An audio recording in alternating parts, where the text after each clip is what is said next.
Hello everyone. இன்றைக்கி நம்ம short and தமிழில் என்ன பார்க்க போகிறோன்னா சாப்டர் 2. இதுக்கு முன்னாடி 3 வீடியோ பார்த்துருப்போம். அது சாப்டர் 1க்கான வீடியோஸ். சாப்டர் 1ல் மெய்யெழுத்துக்கள் பார்த்தோம். சாப்டர் 2ல் உயிரெழுத்துக்கள் பார்க்க போகிறோம். தமிழில் உயிரெழுத்துக்கள் என்னென்னு உங்களுக்கு தெரியும். அது ஒவ்வொரு எழுத்துக்கும் எப்படி எழுதணும் அப்படின்னு ஃபஸ்ட்டு பார்க்க போகிறோம். ஓகேங்களா? இப்போது நம்ம ஒவ்வொரு ஸ்ட்ரோக்கு எழுதுவோம் பார்த்திங்களா. இப்போது இதை பான்னு இப்படி ஒரு ஸ்ட்ரோக் எழுதுவோமா, பா இப்படி இந்த மாதிரி ஒரு ஸ்ட்ரோக் இருக்குன்னா இதை ஒரு ஸ்ட்ரோக்காக கன்சிடர் பண்ணிக்கோங்க. இதில் நம்ம எப்படி ஃபஸ்ட்டு என்ன பண்ணணும்னா ஒரு ஸ்ட்ரோக்கை 3ஆக பிரிக்கணும். எப்படின்னா first place, second place, third place, இந்த மாதிரி 3ஆக பிரிக்கணும். அதே மாதிரி இது ஸ்ட்ரோக்குக்கான முன்னாடி பக்கம், இப்படி ஸ்ட்ரோக் போட்டதுக்கப்புறம் வர்றது பின்னாடி பக்கம். ஒவ்வொரு ஸ்ட்ரோக்குக்குமே முன்பகுதி பின்பகுதி அப்படின்னு 2 பிரிக்க போகிறோம். இது ஃபஸ்ட்டு நம்ம தெரிஞ்சுக்கணும். அதாவது ஒரு ஸ்ட்ரோக்கு first place, second place, third பிளேஸ்னு பிரிக்க தெரியணும். அடுத்து முன் பின் இது பார்க்க தெரியணும். ஓகேங்களா? இப்போது இந்த மாதிரி இந்த பக்கம் சாட்சி எழுதுகிற ஸ்ட்ரோக்குக்கு இது முன், இது பின். First place, second place, third place. அதுவே வளைவு கோடுகள்லாம் வரும் பார்த்திங்களா. அதாவது ஷா, வா இதெல்லாம் எழுதுவோம் பார்த்திங்களா. இது வளைவு கோடுன்னு சொல்லுவோம். வளைச்சி எழுதுறதுனால இது வளைவு கோடு. இது நேராக எழுதுறதுனால நேர்கோடு. வளைவு கோடுகளுக்கு இது முன், இது பின். அதே மாதிரி தான் first place, second place, third place அந்த மாதிரி பிரிக்கணும். அடுத்து இப்படி காலா எழுதல இந்த நேர்கோடு. இதுக்கு இது முன், இது பின். எப்பவுமே ஒரு ஸ்ட்ரோக் எழுதி எண்டிங் ஆகிறதுக்கு மேல் பகுதி முன், கீழ்ப்பகுதி பின். ஓகேங்களா?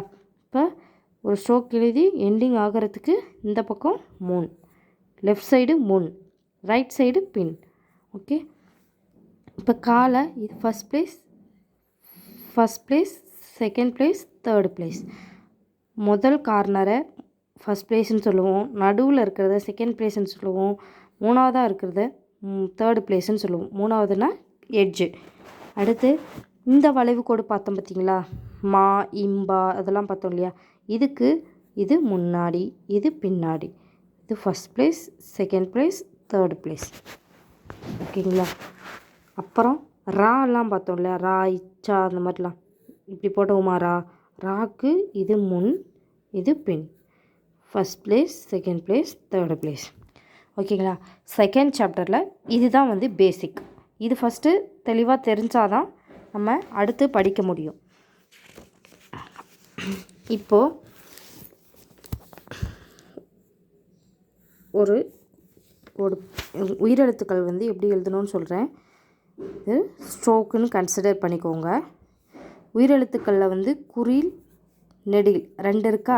அதாவது குறில் எழுத்துக்கள் எது ஆ, இ, உ, ஏ, ஓ.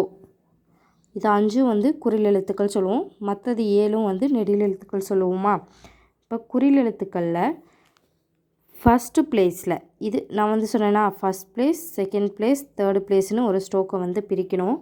ஃபஸ்ட்டு பிளேஸில் லைட்டாக புள்ளி வச்சோன்னா, ஓகே, லைட்டாக டார்க்காக வைக்கக்கூடாது, லைட்டாக புள்ளி வச்சா குறில் ஆ. First place, second place, third place. First பிளேஸில் டார்க்காக புள்ளி வச்சோம் அப்படின்னா அது ஆ. ஓகேங்களா? ஃபஸ்ட்டு பிளேஸில் லைட்டாக புள்ளி வச்சா குறிலா, டார்க்காக புள்ளி வச்சா நெடிலா. அதே மாதிரி செகண்ட் பிளேஸில் லைட்டாக புள்ளி வச்சா, செகண்ட் பிளேஸு லைட்டாக புள்ளி வச்சா குறில் ஏ, டார்க்காக புள்ளி வச்சா நெடில் ஏ. மாதிரி தேர்டு பிளேஸில் லைட்டாக புள்ளி வச்சோம்னா குறில் இ, டார்க்காக புள்ளி வச்சா நெடில் இ. ஓகேங்களா? புள்ளியில் 3 first place, second place, third place. First பிளேஸில் லைட்டாக புள்ளி வச்சா குறிலா, செகண்ட் பிளேஸ் லைட்டாக புள்ளி வச்சா ஏ, தேர்ட் பிளேஸில் புள்ளி வச்சா இ. இப்போ ஃபஸ்ட் பிளேஸில் ஆ, செகண்ட் பிளேஸில் ஏ, தேர்ட் பிளேஸில் புள்ளி வச்சா இ. இது தெரியணும். அதே லைட்டாக புள்ளி வச்சா குறில், டார்க்காக புள்ளி வச்சா நெடில். அவ்வளோதாங்க. புள்ளியில் 3 முடிஞ்சிச்சு. அடுத்து கோடு. ஃபஸ்ட் ப்ளேஸில் லைட்டாக கோடு போட்டால் இந்த ஹாலாம் படிப்போம். ஹா, ஓகேங்களா, வடமொழி ஹா. செகண்ட் ப்ளேஸில் லைட்டாக கோடு போட்டால் குறில் ஓ. தேர்டு ப்ளேஸில் லைட்டாக கோடு போட்டால் குறில் உ. புள்ளியில் 3 பார்த்தாச்சு. கோடில் வந்து செகண்ட் ப்ளேஸில் கோடு போட்டால் ஓ, தேர்டு ப்ளேஸில் கோடு போட்டால் உ. ஓ உ. ஓகேங்களா, அவ்வளோதான். இப்போ வந்து அதே செகண்ட் ப்ளேஸில் டார்க்காக கோடு போட்டால் நெடில் ஓ, தேர்டு ப்ளேஸில் டார்க்காக கோடு போட்டால் நெடில் உ. அவ்வளோதான். புள்ளியில் வந்து 3, கோடில் வந்து 2 எழுத்து. இது மட்டும் தெரிஞ்சால் போதும். நம்ம பின்னாடி வந்து எல்லாம் வந்து எழுதிடலாம்.